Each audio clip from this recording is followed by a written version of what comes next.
In New Avalon, light isn't just something you see, it's currency.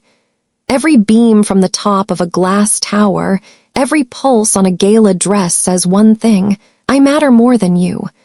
But that night, under the diamond glass ceiling of Sky Spire, I watched the brightest light in the city flicker and die. And I didn't have to lift a finger. My name is Arden Blake, daughter of Helena Blake, the woman who built the Blake family trust from a single energy plant into an empire that ruled the entire eastern seaboard. When my mother died, my father remarried Cassandra. From that day at the funeral, I was cut out of every dinner, every board meeting, every event worth a headline.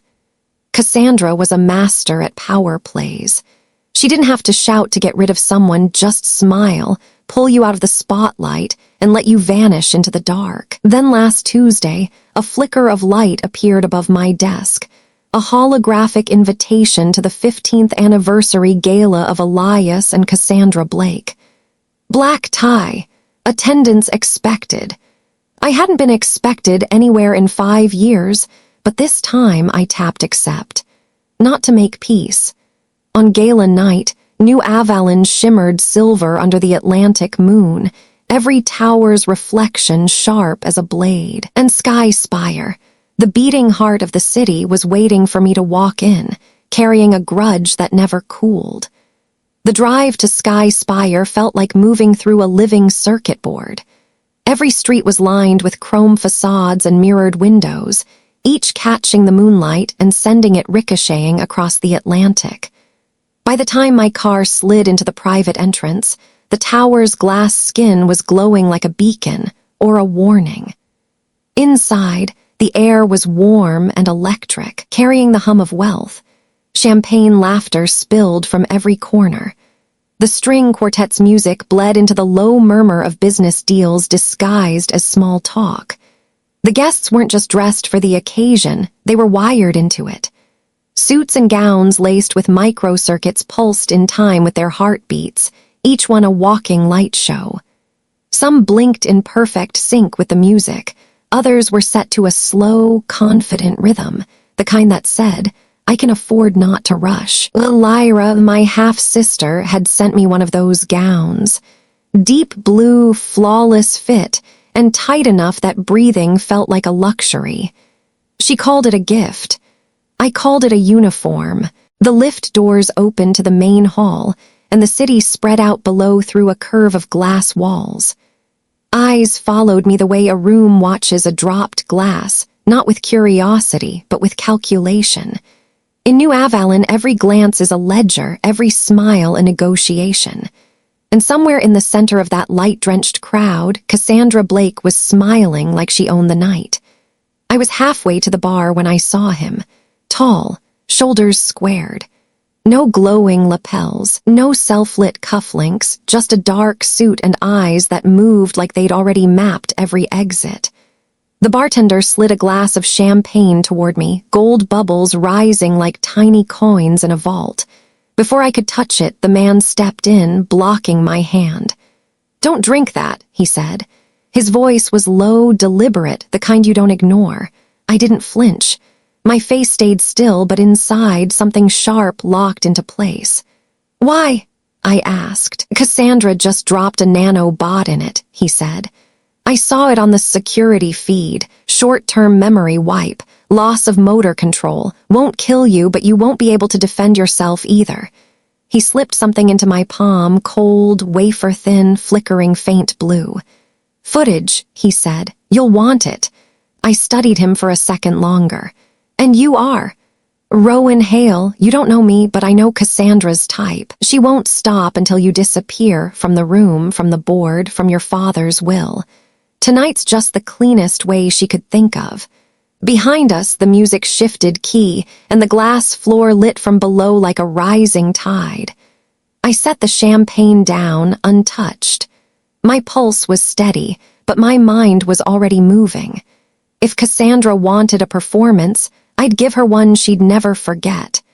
The trick was to move without looking like I was moving. I drifted back into the crowd, weaving between clusters of investors and socialites, each wrapped in their own glow. Every laugh, every camera flash was a chance to disappear for half a second. Cassandra stood near the center dais, Elias at her side, hands linked for the press drones orbiting overhead. Her gown, a sheet of liquid silver, shimmered with every calculated tilt of her head. On the table beside her, a champagne flute, half full, untouched. I waited. Let the MC announce the next performance. Let the crowd's focus tilt toward the stage. Then, as a line of servers passed between us, I stepped in. My hand found the stem of her glass like it belonged there. In the same motion, I set mine down in its place, silent, invisible, like sliding 2 cards across a table. "Arden," she said, turning just as the cameras swung back, that smile polished to the micron, locked into place. "Enjoying the night." "Every second," I said, voice even, eyes level. Elias tapped the mic. "Ladies and gentlemen." Cassandra lifted the glass, silver nails catching the light. For one heartbeat, the whole city glittered around her. Then she drank. The glass left her lips. At first, nothing. Then her eyes flickered, not like a blink, but like a screen losing signal. Her smile froze mid-curve. The silver threads in her gown began to misfire, pulsing in jagged bursts instead of the smooth rhythm they were programmed for. The flute slipped from her hand. It hit the glass floor with a crack that split the room's noise in half. Neon gold champagne spread in a perfect circle at her feet, reflecting the fractured light from her dress. She swayed once, twice. Then her knees buckled. Gasps rippled outward as guests pulled back, their suits and gowns flashing urgent red in sympathy mode. Elias caught her before she hit the floor, shouting her name like it might reboot her. Above us, the press drones pivoted, lenses dilating for close-ups. 1,000 tiny holo screens in the hall zoomed in on the queen of New Avalon's energy empire, glitching out under the city's brightest spotlight. And somewhere under the rising wail of the med-drone sirens, I heard it, the soft, satisfying sound of power shorting out. By morning, the footage was everywhere. Cassandra collapsing in her silver gown. Elias shouting for med-drones. The gala dissolving into chaos while a sea of flashing suits and gowns pulsed urgent red. The first narrative came from her PR team, a sudden allergic reaction. Sympathetic headlines rolled out, full of carefully staged stills of her in the recovery suite, pale but dignified. But by noon, the story had evolved. Sources close to the family whispered to select outlets about sabotage, about an unnamed guest, about a motive rooted in jealousy and years of estrangement.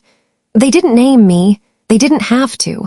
Every headline might as well have been stamped with my face. By the end of the day, my inbox was flooded. Some reporters wanted comment. Others wanted an exclusive confession. A few simply wanted to know how it felt to be that daughter. I gave them nothing. No statements, no interviews, just silence. Cassandra, of course, didn't stay silent.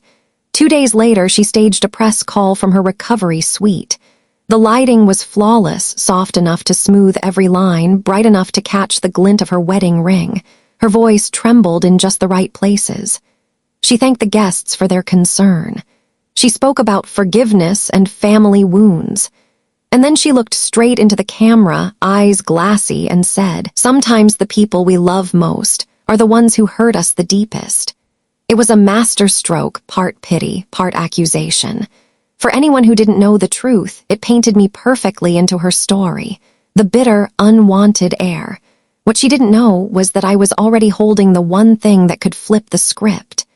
2 days after her press call, the fuse finally lit. It didn't come from the major networks. They were too busy milking Cassandra's recovery arc. It came from a small, stubborn independent channel known for tearing holes in New Avalon's elite. No glossy editing, no dramatic soundtrack, just raw footage from Sky Spire's security feed. The clip was slowed to half speed. Cassandra glanced left, then right. Her hand dipped toward my glass. The drop of a silver capsule, no bigger than a grain of rice, disappeared into the champagne. A swirl of gold liquid. By the third loop, the comment feed was on fire. The hash light flicker started trending before the hour was up. Clips of her collapse played side by side with the moment she spiked my drink. Some accounts zoomed in on her nails. Others broke down the exact model of nanobot. Investors began to distance themselves. A major sponsor announced they were pulling out of her next energy project. The company's stock ticked down, then free fell.